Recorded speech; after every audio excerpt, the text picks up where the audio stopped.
Hello po sa inyong lahat mga ka-crypto. Ako po si Pinoy Crypto Trader at sa video na ito ay atin pong pag-uusapan dito ang tungkol kay Bitcoin, kung saan ang sabi rito ay Rich Dad Poor Dad author says time to buy real Bitcoin as giant bank goes bust. Kaya yan, ang sikat na libro na may pamagat na Rich Dad Poor Dad ay ang author po nito ay walang iba kundi si Ginoong Robert Kiyosaki. Yan, sa mga hindi po nakakakilala sa kanya ay isa po siyang napakagaling na financial advisor. Kaya yan na rin po, lahat ng kanyang mga nalalaman ay kanyang ibinahagi dito sa kanyang libro na Rich Dad Poor Dad. Kaya yan, marami pong nagkagusto sa kanyang libro na ito, kaya po siya sumikat. At ayan, ngayon ay isa po siyang pro Bitcoin. Ayan, promote po niya ang pag-i-invest dito kay Bitcoin. At ayan, ayon nga sa kanya rito ay ito na raw yung tamang oras para bumili tayo ng Bitcoin. Sapagkat ang dahilan daw po ay yung mga malalaking bangko ngayon ay nababankrupt na daw po. Kaya yan, nakakatakot naman po yan kung gumagamit po tayo sa isa sa mga bangkong ito tapos na bankrupt po ito ay yan, kung dyan pa naman natin tinatago yung ating mga savings ay ayan, kawawa naman po tayo, baka hindi na natin makuha yung ating savings kung na-bankrupt ang isang bangko. Kaya ayan, bago po tayo magpatuloy ay nais ko lamang po munang bigyang linaw ang aking disclaimer kung saan ang nilalaman po ng video na ito ay hindi po ito isang financial advice. For education and information purposes lamang po ang layunin nito. Maliban po dito ay nais ko na rin pong magbigay babala na wala pong kahit anumang group chat ang Pinoy Crypto Trader. At ayan po siya, ito po si Ginoong Robert Kiyosaki. Ayan. Robert Kiyosaki, a financial expert, investor, also known as the author of the classic book on personal finance management, Rich Dad Poor Dad, has addressed his Twitter or X followers with a tweet revealing a new huge reason why it is a perfect time for buying Bitcoin now. Yan, matagal na po niyang ini-endorse or pinopromote itong si Bitcoin sa kanyang mga milyong mga followers, yan, or kanyang tagahanga. Yan, nagkaroon po siya ng matinding followers dahil po sa kanyang sumikat na librong Rich Dad Poor Dad. Maganda po talaga yung kanyang libro na yan. Kung pag hindi po nyo nababasa yan ay yan, ako ay rini-recommend ko na rin na basahin ninyo yan. Another giant bank in China goes bust. Time to get real Bitcoins. Yan po ang mga katagang sinabi ni Ginoong Robert Kiyosaki. Yan, isa na naman daw pong malaking bangko sa bansang China or China ang na-bankrupt. Kaya yan, ito na ang tamang oras para tayo ay bumili ng Bitcoin. Chinese Banks of Communications Corporation reported a massive surge in its property bad loan ratio as it jumped from 2.8% to 4.99%. Ayan, lumago po or lumaki yung kanilang property bad loan ratio.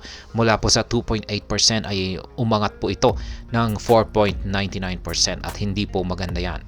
Kiyosaki pointed out that China has three largest banks in the world. Kaya yan, yung China raw ay meron daw pong malalaking tatlong bangko dito sa buong mundo. Kaya yan, the same thing is happening to the US commercial real estate at the moment. Kiyosaki stated specifically office buildings go bust. Ganun din daw po sa bansang US, yung mga commercial real estate. Yan, dito sa bansang US ay ganun na rin. Nakakaranas na rin po sila ng pagka-bankrupt. Kiyosaki used this news event to recommend boomers to start getting out of these fake assets. Kaya yan, ginagamit daw po ni Ginoong Robert Kiyosaki yung mga kalagayan ng mga real estate na ito. Yan, mga bangko. Yan, ito yung kanyang ginagamit para i-recommend itong si Bitcoin. Yan, at iwasan nila ang mag-invest sa mga ganitong assets na tinatawag po niyang fake assets. Ayan, yung mga commercial real estate at saka mga bangko. Ayan. Ito po yung kanyang aktual na sinabi rito ay boomers to go bust. Another giant bank in China went bust. Why? This time it's commercial real estate, not residential going bust. For your information, China has the three biggest banks in the world. The same is happening in US as commercial real estate, specifically office buildings go. Kaya ayan, nagsisibagsakan na yung mga commercial, ayan, mga bangko. Ayan, nakakatakot na talaga. Kung pag dyan ka talaga nag-i-invest ay ayan, kung pag nag-collapse yan ay ganun din yung iyong asset. He then added that boomer retirement plans are filled with these fake assets. Boomers retirements are going broke as paper assets crash. Kaya yan, yung mga boomers ay yan po yung mga bagong generations ngayon. At yan, boomers, hindi po pala yung boomers ay sila po yung naghahanap ng kanilang mga retirement plans. Ayan, sila yung mga generation ngayon na naghahanap po ng mga retirement plans or naghahanda para sa kanilang retirement plans. At ayan, yung kanilang retirement plans na ito ay punong-puno daw ng mga fake assets, mga peke. Ayan, yung kanilang retirement na ito ay walang patutunguhan, kundi ito ay mauuwi lamang sa asset crash. Robert Kiyosaki called on his Twitter or X followers that no matter their age is, they should get out of fake assets, including fiat dollars, and start buying real gold, silver, and real bitcoins. Kaya ayan, ayon po kay Ginoong Robert Kiyosaki ay kahit ano man ang edad mo, yan, matanda ka man or bata ka pa, ay kailangan mong umalis dito sa tinatawag po niyang mga fake assets na ito.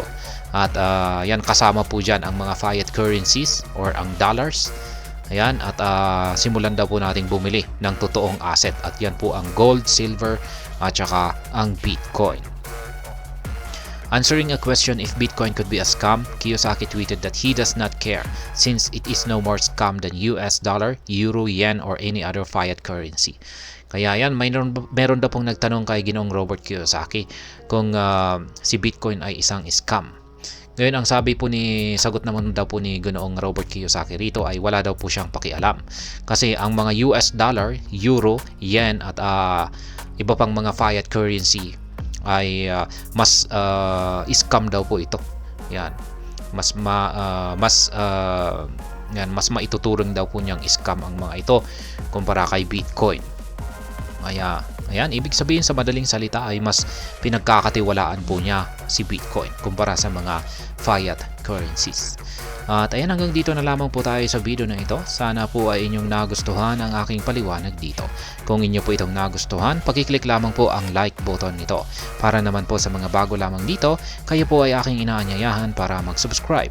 Pakiclick na rin po ang bell icon nito dahil ito po ang siya magsisilbing notification nito sa mga bago kong videos na akin pong ina-upload sa aking YouTube channel na ito. Marami pong salamat sa panonood. Ingat po tayo lagi at God bless po sa ating lahat.